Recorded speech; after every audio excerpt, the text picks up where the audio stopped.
en el libro de los Hechos de los Apóstoles, en el capítulo 11. Vas a leer los versículos del 27 al 30. Versículos 27 al 30, capítulo 11 del libro de Hechos, que dice así la palabra del Señor. En aquellos días unos profetas descendieron de Jerusalén a Antioquía.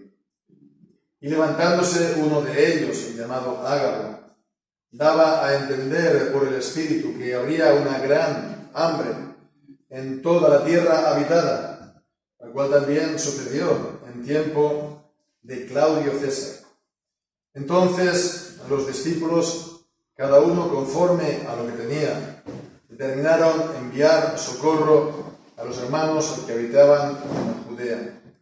Y así lo hicieron, enviándolo a los ancianos por mano de Bernabé y de Saulo. Amén. El Señor bendiga su santa palabra. Pues se concluye este capítulo en el que hemos estado sobre todo fijándonos cómo, primeramente, Pedro estaba dando el reporte de cómo había visitado y había compartido el Evangelio a Cornelio y la gente que estaba con él en su casa. Y eso fue la primera parte del capítulo. Y la segunda fue también cómo se primero evangelizó la ciudad de Antioquía por medio de Felipe. No, en este caso no es Felipe, perdón, sino la gente que había salido después de la persecución después del martirio de Esteban, la persecución que se dio. Entonces se evangelizó Antioquía y después entonces sí, los apóstoles de Jerusalén enviaron a Esteban, a Bernabé, ¿cómo estamos? A Bernabé, y Bernabé pues también trajo consigo a Pablo para que le ayudara en las tareas de la enseñanza y las tareas también de la formación de la iglesia. Y se ve entonces claramente que hay como que dos fases, ¿verdad?, en una formación, un establecimiento de una iglesia. Primeramente esta fase inicial en la que se evangeliza, se da testimonio, participan pues todos y pueden participar todos igualmente. Y después ya cuando se establece la iglesia, cuando se vincula con otras iglesias, si no ha nacido pues por medio de ninguna de ellas, o se hace llamar a un ministro. Y bien, pues entonces así nos quedamos, que se habían quedado pues tanto Bernabé y Saulo, pues estuvieron allí todo un año del siglo XXVI y enseñaban a mucha gente, y los discípulos fueron llamados cristianos por primera vez en Antioquía. Está por lo tanto, ministerio de enseñanza habitual para la iglesia, en las reuniones, etc. Pero ahora vamos a ver algo especial, ¿no? Porque aquí aparece Agabo, aparece un profeta llamado Agabo, y es uno que aparece aquí en el libro de Hechos por nombre. Aparece aquí y también aparece en el capítulo 21. En el capítulo 21 la circunstancia cambia, ¿no? Porque ya es después de años, después que Pablo ha hecho sus viajes misioneros y ha estado plantando iglesias pues un poco por todas partes. Entonces está regresando, y después regresando a Jerusalén, y después de despedirse de los ancianos de la ciudad de Éfeso, de la iglesia de Éfeso, en el capítulo 20, pues entonces lo vemos allá en los versículos 10 y 11 también. Podemos ver ahí que permaneciendo nosotros allí, ¿no? Allí donde es, el versículo 8, a Cesarea, ¿no? Entonces, permaneciendo nosotros allí muchos días, descendió de Judea un profeta llamado Agabo, y viniendo a nosotros tomó el cinto de Pablo, y atándose los pies y las manos, dijo: esto dice el Espíritu Santo, así atarán los judíos en Jerusalén al varón de quien es este cinto y lo entregarán en manos de los gentiles. Entonces vemos cómo era un profeta conocido, un profeta, podemos ver aquí que es de Judea. Aquí también dice el versículo 27, descendieron de Jerusalén a Antioquía. Entonces él tenía su, por así decirlo, base, ¿no? Él era de la iglesia, de la congregación, no en Jerusalén, pero baja también a Antioquía. ¿Por qué él baja? Seguramente fue movido por el Espíritu para dar una palabra a la congregación, a la iglesia que se había plantado ya allí, ¿no? Entonces vemos aquí este ministerio profético, no venía a ser lo mismo que el ministerio de enseñanza habitual en la iglesia. Él tenía que dar una palabra que los apóstoles no la iban a dar. Los apóstoles estaban con una enseñanza habitual, corriente, y él traía una palabra particular del Señor para orientar a la iglesia, para llevarla a la acción, ¿no? En un escenario que se iba a venir, ¿no? Entonces vemos que esto ayuda a comprender bien el ministerio de los profetas en el Antiguo Testamento. En el Nuevo Testamento. En el Antiguo Testamento, por supuesto, están todos los profetas, ¿no? Está Elías, Eliseo, está Isaías, los profetas mayores, los profetas menores, etc. Pero ¿qué hacen los profetas en el Nuevo Testamento? Y se nos dice en el libro de los Hechos que el fundamento de la iglesia son los apóstoles y los profetas. Y en el capítulo 4 también de Efesios también se habla de los dones que Cristo ha dado principalmente a la iglesia, son principalmente dones de palabra. Entonces habla de los apóstoles, profetas, de los evangelistas y de los pastores maestros. Entonces, ¿qué hacen los profetas aquí en el Nuevo Testamento? ¿Son como los profetas del Antiguo Testamento? ¿Son profetas distintos? ¿Cuál es su función? Entonces vemos que esto que vemos aquí y también en el capítulo 21 nos ayuda a comprenderlo mejor, porque el Señor estaba preveyendo el futuro. El Señor estaba anunciando por adelantado lo que iba a ocurrir. Y lo anunció y se cumplió. No era entonces algo que no se sabe bien si se va a cumplir. O que se puede a lo mejor cumplir así a grandes líneas, pero hay cosas que dicen que se pueden fallar, ¿no? No. Vemos aquí en la manera como habla, era palabra del Señor. Aquí dice en el versículo 28 que daba a entender por el Espíritu. Y en el capítulo 21 hemos leído que él introducía la palabra diciendo: así dice el Espíritu Santo, así dice el Espíritu de Dios. Exactamente igual que los profetas en el Antiguo Testamento. Y lo que dijo se cumplió.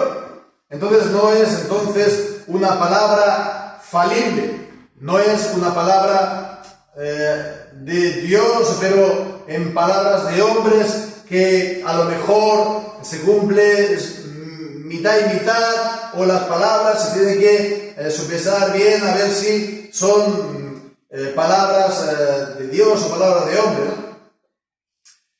No, es una palabra puntual, proveniente de Dios, para alertar a los hermanos, a los creyentes, a la iglesia, ante una situación importante. En este caso las dos son de aflicción. Una aflicción general de toda la tierra y que va a afectar por lo tanto también a los creyentes, en el capítulo 11, y otra de tipo personal a Pablo. Entonces, ¿lo hace para qué? Para que tanto la iglesia como el creyente en particular estén preparados al sufrimiento que va a acontecer para que no vayan a desfallecer. El Señor, pues vemos, es misericordioso y el Señor es bueno, el Señor es sabio y sabe, por lo tanto, hasta dónde podemos llevar. Dice que no nos va a dar más carga de la que podamos nosotros soportar, juntamente con la aflicción nos da la salida, pero bueno, pues cuando va a ser muy duro, también el Señor lo advierte para que puedan prepararse, en este caso materialmente, también en el caso de Pablo en el capítulo 21, personalmente, anímicamente, personalmente, a lo que se avecina, ¿no? Digo todo esto, pues, y lo voy a solamente hacer referencia brevemente porque hay una teoría corriente en cuanto a los profetas en el Nuevo Testamento, ¿no? La teoría de los profetas falibles. Falibles es que se equivocan, ¿no? Que son profetas pero que se equivocan. Entonces, bueno, decir eso ya es una contradicción. Si un profeta se equivoca, no es profeta. Un profeta, todo lo que dice es verdad, es un mensaje de Dios, ¿no?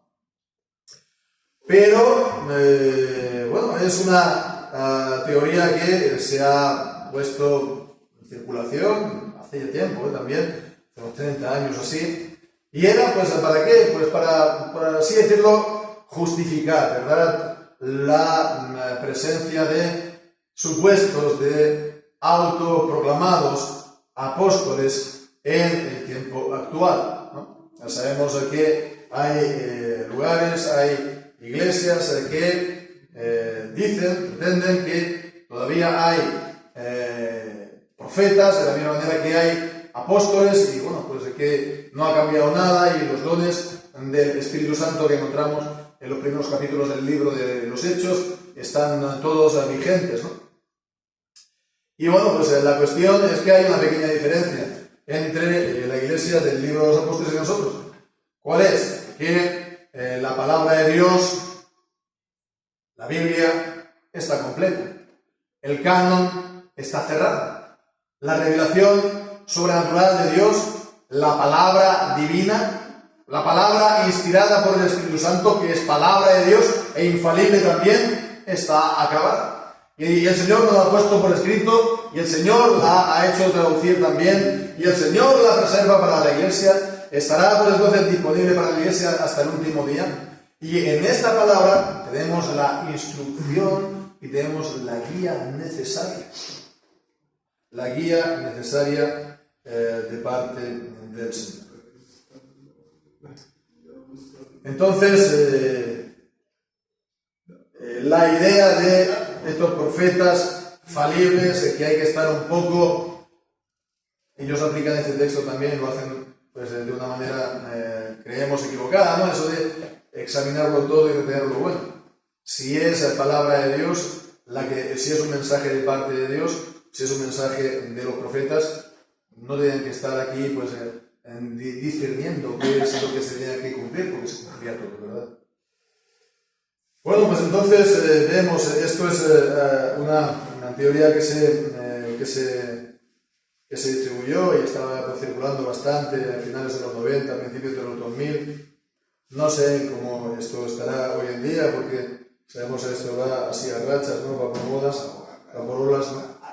Pero bueno, en todo caso, no es algo que haya edificado para bien la iglesia, ¿no? O consolidado, o fortalecido. Bueno, pues entonces vemos esta palabra se cumplió. Y sabemos incluso por los registros históricos fuera de la Biblia que hubo esta hambre, esta hambruna. Dice, en toda la tierra habitada. La palabra tierra habitada se refiere a todo el Imperio Romano, ¿no? Entonces hubo una tierra general, se nos dice que fue Hubo una hambre general, se nos dice que fue en tiempo de Claudio César, del emperador Claudio, ¿no? Aquella serie, ¿no? Que decían, se llamaba Yo Claudio, pues el mismo emperador. Y bueno, esta hambre, esta hambruna, se sitúa entre los años 45 y 48. Duró unos cuantos años. Algo parecido también al hambre que hubo en la tierra de Egipto, ¿verdad? Que también el Señor anunció por adelantado. ¿Para qué? Para que la gente estuviera prevenida. Y para que la gente, pues en este caso, el faraón y por medio de José, hicieran acopio de cereales y no murieran. Algo parecido igual. Entonces es algo a tener en cuenta, como el Señor pues, previene a su pueblo cuando vienen tormentas. Entonces, bueno, yo no digo que el Señor deje de advertir a su iglesia en momentos parecidos. Y creemos que el Señor lo puede hacer, ¿no? Lo puede hacer de distintas maneras, pero no en el sentido de ministerios de profetas, ¿eh? Lo puede hacer por una serie de cosas, una conjunción de cosas, ¿verdad? La providencia de Dios, cómo el Señor dispone las cosas, que el Señor también nos da un entendimiento por el Espíritu Santo, una comprensión, una sabiduría, y eso viene también por medio de la palabra, y a lo mejor también por medio de los mensajes que el Señor está dando, de enseñanza ordinaria en la iglesia. El Señor pues puede llevar y poner una carga en el corazón, una convicción en el ánimo, en el corazón de la gente, hacer una serie de cosas. Pensamos que el Señor también lo puede hacer hoy en día todo esto, pero no de la manera que decimos o que vemos aquí.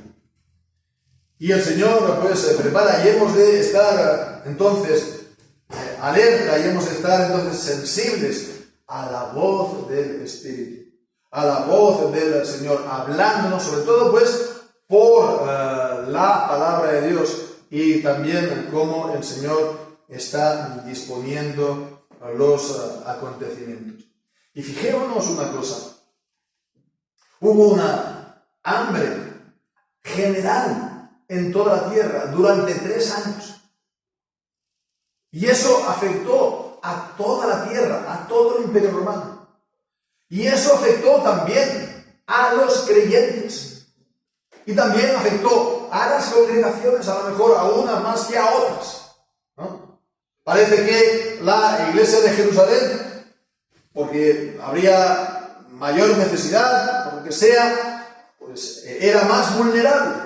Y la gente, los hermanos de Antioquía, por lo tanto, decidieron enviar también una ofrenda, una ayuda.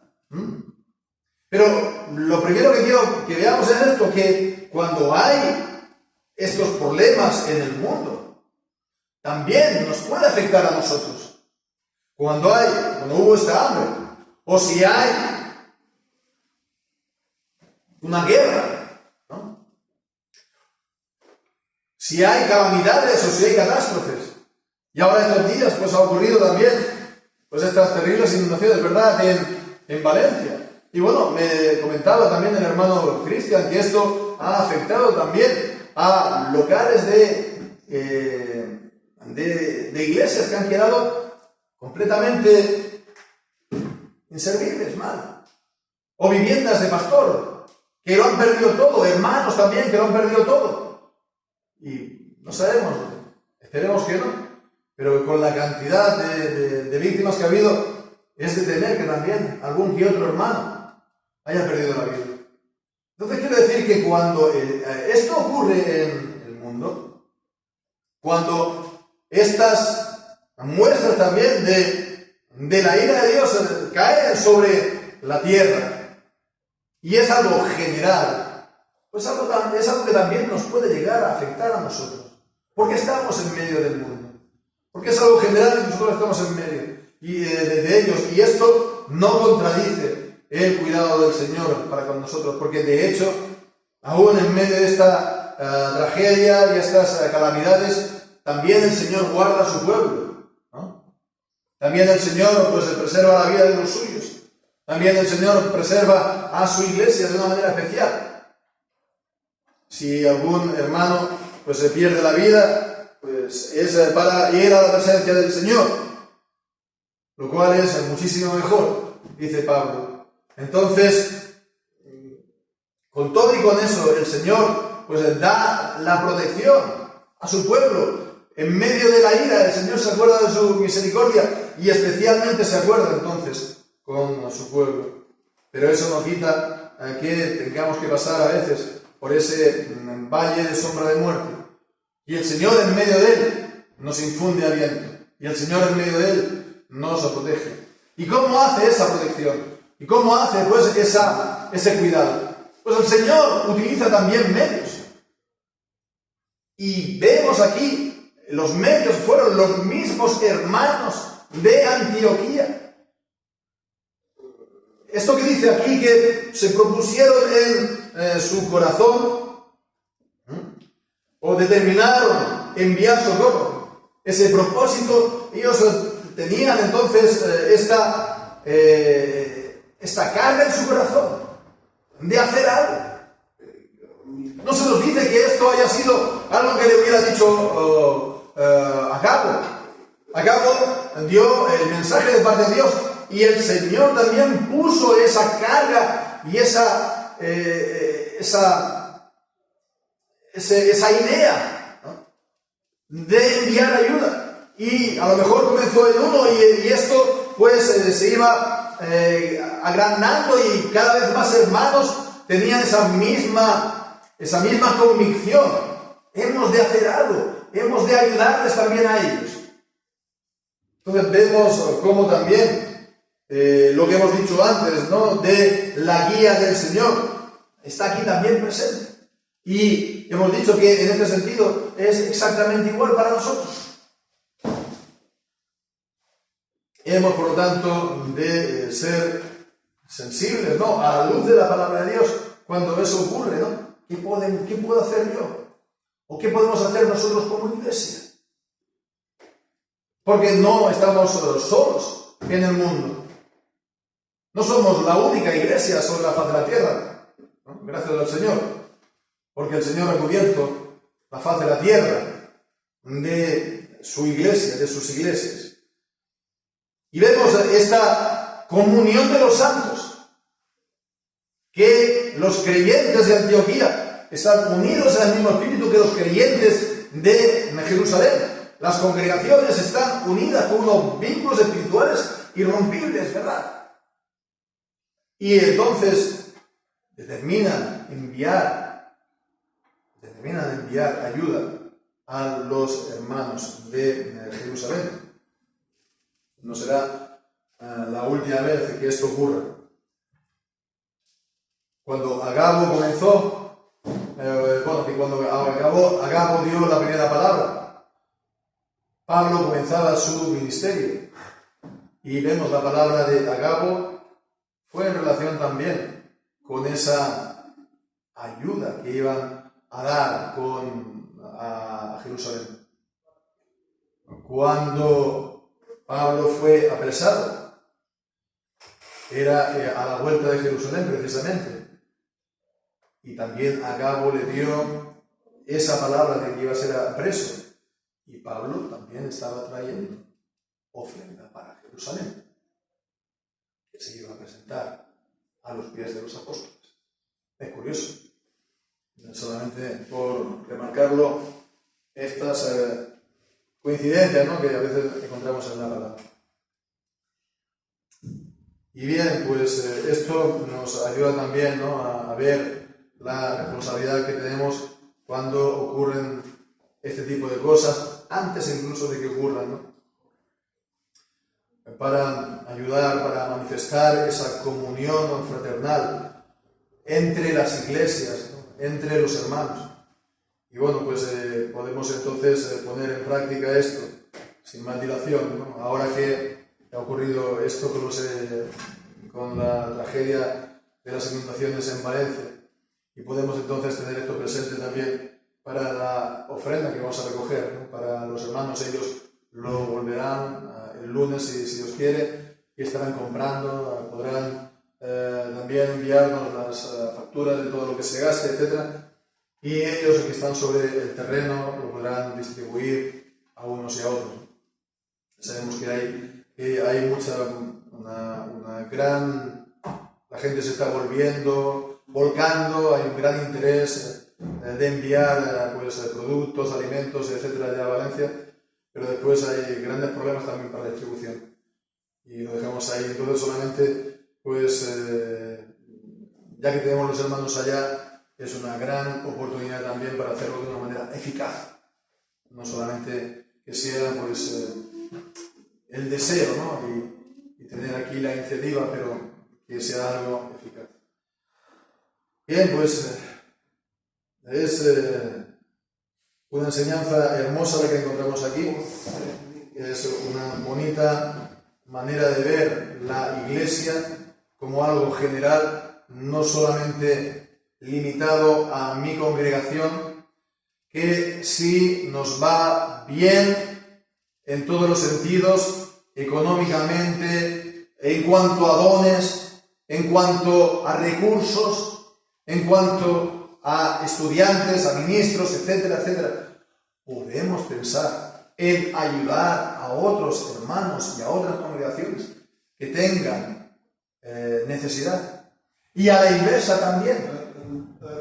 A la inversa también. Si nosotros tenemos necesidad pues entonces podamos también recibirla de otros hermanos y de otras congregaciones, económica, de dones, de servicios, de lo que sea.